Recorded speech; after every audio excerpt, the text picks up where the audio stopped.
জখলাবন্ধাৰ মাজমজিয়াত 4 লেনযুক্ত পথক লৈ গুৰুত্বপূৰ্ণ সভা অনুষ্ঠিত হয়। কলিয়াবৰ জখলাবন্ধা চহৰৰ মাজমজিয়াত 4 লেনযুক্ত পথ নিৰ্মাণ নোহোৱাক লৈ জখলাবন্ধা বাছ আস্থানত এখনি ৰাজহুৱা সভা অনুষ্ঠিত হৈ যায়। কলিয়াবৰ তিনিআলিৰ পৰা জখলাবন্ধাৰ মাজেৰে 4 লেনযুক্ত পথটো নগৈ কলিয়াবৰ বিভিন্ন খেতিপথাৰ লগতে বহু বিঘা চাহ বাগান ধ্বংস কৰি তাৰ মাজেৰে 4 লেনযুক্ত পথটো যোৱাত ক্ষুব্ধ হৈ পৰিছে জখলাবন্ধাৰ ব্যৱসায়ীসকল। সভাত কলিয়াবৰ কেন্দ্ৰীয় ছাত্ৰ সন্থাৰ কাৰ্যকৰ্তা আৰু জখলাবন্ধাৰ ব্যৱসায়ী সন্থাৰ লগতে কলিয়াবৰ গণ্যমান্য ব্যক্তিসকল উপস্থিত থাকে। সভাত জখলাবন্ধা চহৰৰ মাজেৰে 4 লেনযুক্ত পথ নিৰ্মাণৰ ক্ষেত্ৰত চৰকাৰে যাতে গুৰুত্বপূৰ্ণ পদক্ষেপ লয় তাৰ আশা প্ৰকাশ কৰে। যদি ভাৰত চৰকাৰে এই পদক্ষেপ নলয় তেতিয়াহ'লে আইনী পদক্ষেপ ল'বলৈ বাধ্য হ'ব জখলাবন্ধাৰ ব্যৱসায়ীসকল। 4 লেনযুক্ত পথৰ এখন দাবী সমিতি আৰু ইয়াতে সদৌ অসম ছাত্ৰ সন্থা কলিয়াবৰ কেন্দ্ৰীয় ছাত্ৰ সন্থা অসম জাতীয়তাবাদী যুৱ ছাত্ৰ পৰিষদকে ধৰি কলিয়াবৰ বিভিন্ন জাতীয় সংগঠন অসম চাহ জনজাতি ছাত্ৰ সন্থাসমূহ আজি কলিয়াবৰীয়া ৰাইজ একত্ৰিত হৈছে। কলিয়াবৰীয়া ৰাইজৰ এটাই মত যে কলিয়াবৰ তিনিআলিৰ পৰা জখলাবন্ধাৰ মাজেদি এই ৰাস্তাটি 4 লেনযুক্ত পথলৈ উন্নীত কৰিব লাগে। আমি যিটো খবৰ পাইছোঁ কলিয়াবৰ তিনিআলিৰ পৰা বাইপাছ কৰি পেলাই সেই ৰাস্তাটো নিব বিচাৰিছে, কিন্তু এই ঐতিহ্যমণ্ডিত কলিয়াবৰৰ ক্ষেত্ৰত চৰকাৰে এনেকুৱা ধৰণৰ পদক্ষেপ কিয় ল'লে? ৰাজহুৱা শুনানিত কলিয়াবৰৰ ৰাইজে জখলাবন্ধাবাসীৰ ৰাইজে স্পষ্টকৈ কৈছে যে জখলাবন্ধাৰ মাজে যি কলিয়াবৰ তিনিআলিৰ পৰা হ'ব লগা এই 4 লেনযুক্ত পথলৈ উন্নীত কৰিব লাগে। স্পষ্ট কথা আৰু স্পষ্টভাৱে এই কথাটো চৰকাৰৰ পক্ষক ইতিমধ্যে প্ৰশাসনক জনোৱা হৈছে। তাৰপিছত কি কাৰণে এই কথাটো কৰা হৈছে?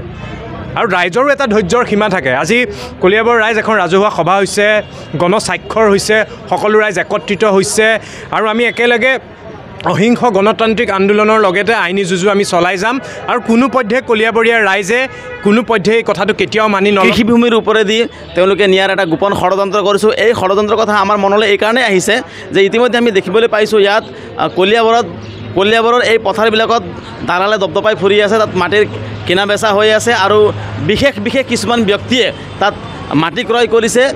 ভৱিষ্যতে তেওঁলোকে বিলাসী ৰিজৰ্ট অট্টালিকা আদি নিৰ্মাণ কৰা তেওঁলোকৰ পৰিকল্পনা।